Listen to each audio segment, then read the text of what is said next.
Eu sou Mário Persona e essas são as respostas que eu dei aos que me perguntaram sobre a Bíblia. Você escreveu preocupado com a condição de seu pai de 90 anos de idade que sofreu um AVC, também chamado de acidente vascular cerebral ou derrame.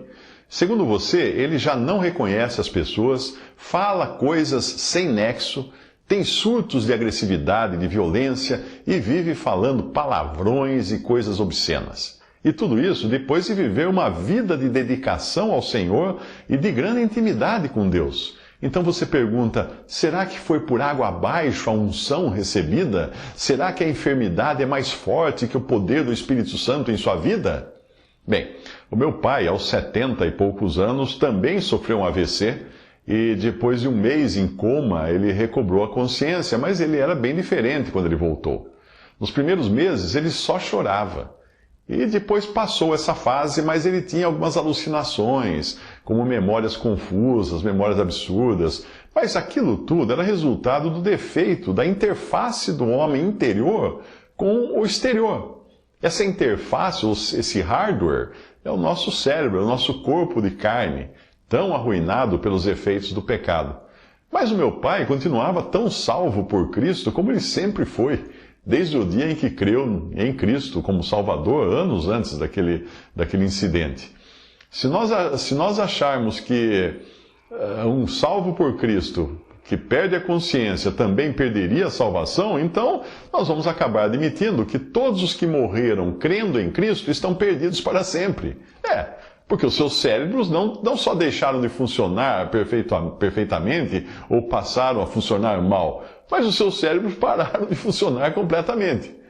O mais triste seria se o seu pai nunca tivesse crido em Jesus e perdesse a capacidade de entender e crer de modo consciente. Aí nós teríamos de orar para que Deus penetrasse no seu íntimo e de algum modo tocasse o seu coração para que ele cresce com o que lhe restava de consciência ali naquele cérebro.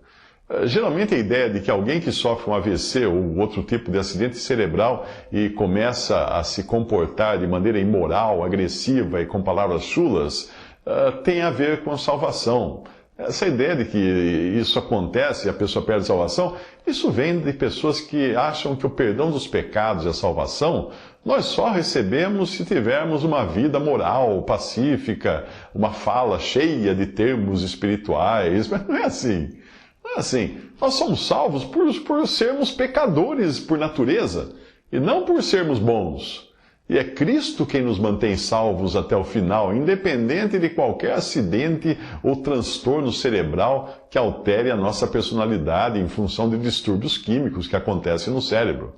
Eu ouvi um comentário uma vez sobre os dois discípulos desobedientes, os dois discípulos de Jesus, não é? Desobedientes que foram, dos quais Jesus foi atrás. Sim, eles foram desobedientes, porque Jesus avisou que ia ressuscitar, e eles não ficaram em Jerusalém esperando, eles foram embora. O Senhor foi atrás deles. Isso que é bonito. O Senhor ressuscitado foi atrás deles, para fazer com que os seus corações ardessem diante de tudo que sobre ele havia nas Escrituras, e principalmente do seu sofrimento e morte. Coisas que ele foi explicando depois de se colocar ao lado daqueles dois discípulos que empenharam viagem a Emaús. Eles estavam agindo em clara incredulidade e indiferença ao que Jesus havia dito, que ao terceiro dia ressuscitaria. Eles nunca deviam ter abandonado Jerusalém, mas era para terem permanecido lá, para encontrar o seu Senhor ressuscitado. Mas a incredulidade e a confusão fez com que duvidassem de tudo que eles tinham escutado. Resumindo, mesmo aqueles dois que voltaram as costas para o lugar onde Jesus queria se encontrar com eles, acabariam sendo perseguidos pelo mesmo Senhor ressuscitado, mostrando que ele não abandona nenhum dos que são seus, por mais indiferentes e ignorantes que estejam de tudo o que aprenderam do Senhor. Esse é o Senhor que falou por intermédio do profeta Oséias as seguintes palavras: atraí-os com cordas humanas, com laços de amor, e fui para eles como os que tiram o jugo de sobre as suas queixadas, e lhes dei mantimento.